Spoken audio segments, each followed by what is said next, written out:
What's up, comic book fans? And welcome to Comics Icons. Now, JJ, what they call me. And today, we got more blood hunting. This time with issue number 49 of The Amazing Spider-Man. And I'm not sure if you guys noticed, but there's a vampire apocalypse happening right now all over the world.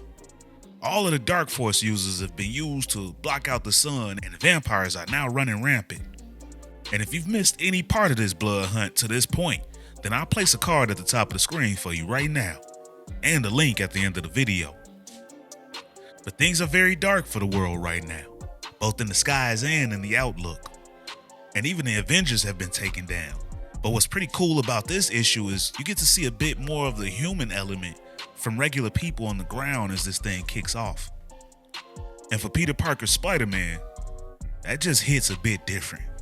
So if you guys are ready to see how the Webhead handles the streets of New York City during Marvel's bloodiest event ever, then you guys know what time it is.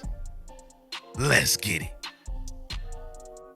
So this story picks up on the Upper East Side as one of Tombstone's henchmen kicks in a door to a bodega looking for Rabbit. He had been waiting on her to shake down the owner, but she was taking forever. And when he walks through the bodega looking for her, he finds her. But she's been turned into a rabid vampire now. Then we pick up with Spider-Man in the middle of the pandemonium on the streets. And it's about 4 hours past when the sun was supposed to come up. So there's no use in expecting it to rise and save the people. Meaning all these New Yorkers are in need of something else to save them. Which is what Spider-Man is out here trying to do. But Spidey thinks that this is the type of fight that kind of feels good. No tough questions about who's bad. He's fighting literal monsters, and a good fight without angst is exactly what he needs right now. But he then gets a message from an unknown number on his phone requesting that Peter Parker send Spider-Man over for help. It's life or death, and just tell him it's me. But Spidey doesn't recognize the number, but he thinks that it sounds like it could be a friend, and that location isn't too far away. So he goes ahead and checks it out. But when Spider-Man gets to the location, he finds out that it was Tombstone's henchman, Kareem, that had texted him.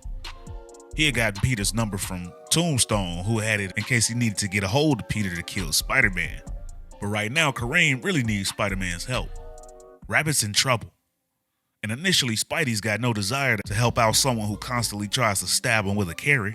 But Kareem reminds Spider-Man that something bad's happened to her, and Spider-Man's supposed to be a hero. He even pulled Kareem out of a burning car once, and he didn't even know him. You help people, and Rabbit needs help, he tells him.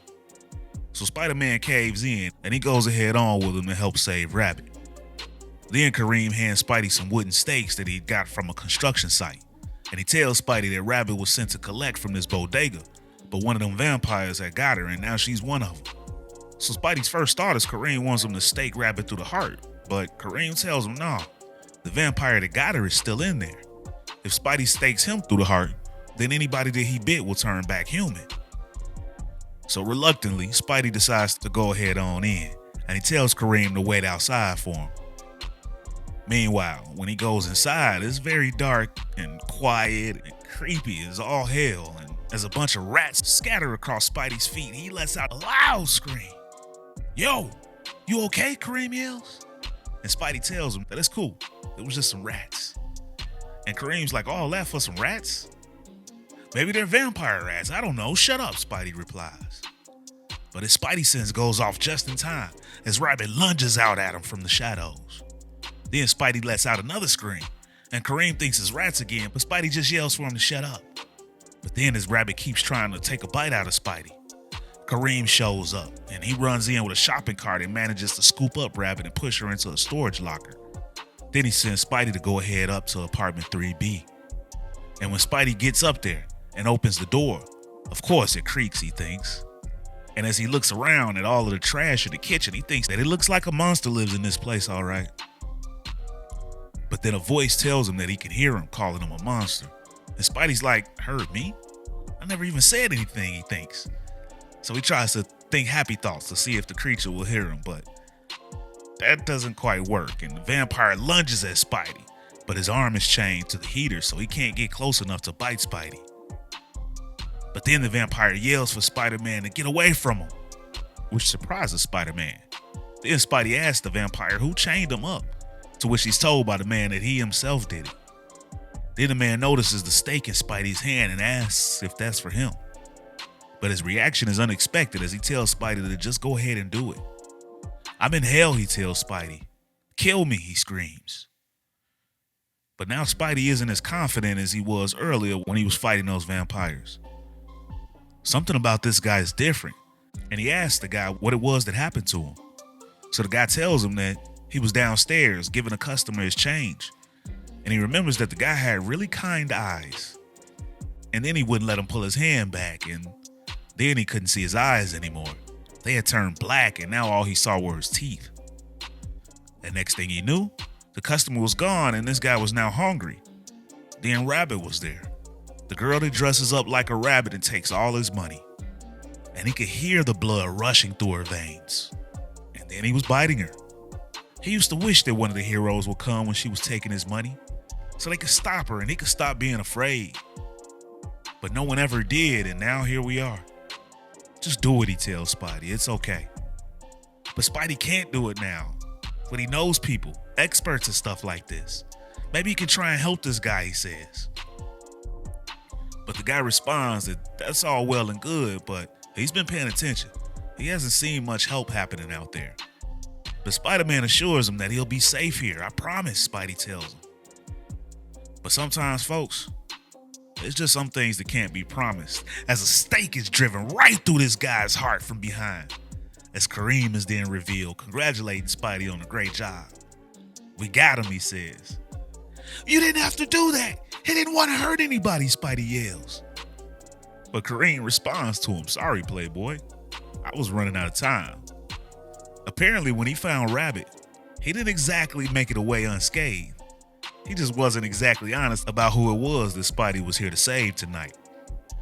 And now Spider-Man is pissed about this. But Kareem reminds Spidey that this is war. Nobody's going to care about a few casualties. But Spidey disagrees. He cares a lot. But this time as he goes back out to fight, he thinks that here he is again, fighting literal monsters. But this time it's different. He hits them over and over again, but it doesn't feel good anymore. Who were these monsters yesterday, he wonders, and what turned them into this? I need to find a way to help, he thinks. Get to a lab and stop this.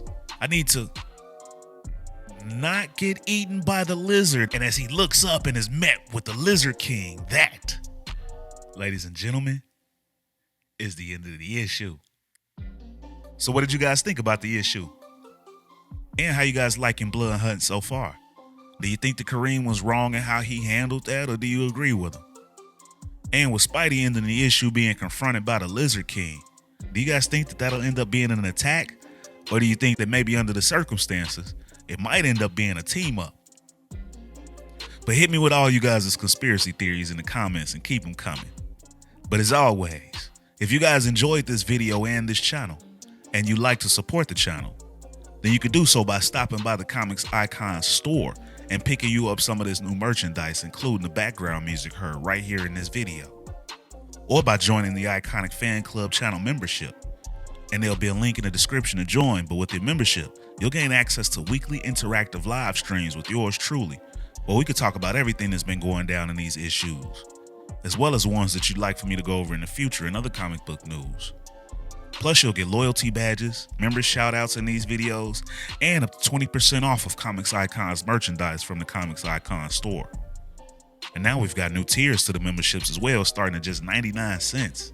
And all the tiers get access to the interactive live streams. Or you guys can donate to the channel with a super thanks.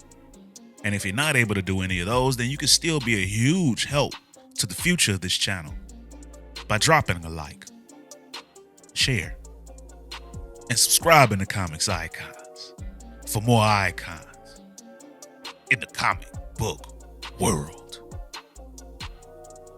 But ladies and gentlemen, it's about that time.